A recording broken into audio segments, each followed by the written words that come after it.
Да се забрзаат работите поврзани со реформската агенда, повикува невладиниот сектор. Марко Трошановски од Институтот за демократија смета дека собранието треба да врши поголем надзор над работата на владата и министерствата, поврзан со обврските кон унијата и ониот берлинскиот процес.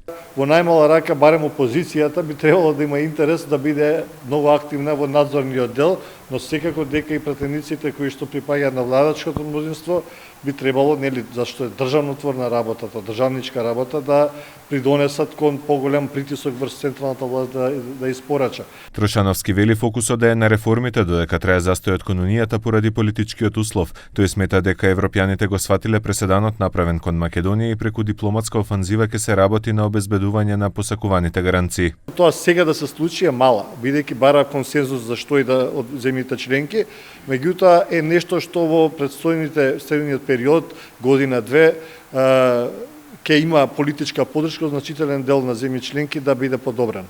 Премиерот Христијан Мицковски од самитот на Европската народна партија оцени дека дополнителните услови не ја зајакнуваат Европа, туку го слабеат колективниот кредибилитет. Our people, the proud Macedonian citizens I represent, have felt firsthand the weight of double standards.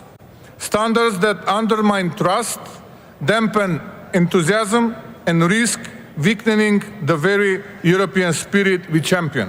Мицковски ги повика присутните лидери да бидат движечка сила на проширувањето со земјите од Западен Балкан и јасно да кажат дека интеграцијата на регионот во унијата не е, како што вели, чин на добротворност, туку е стратешки императив.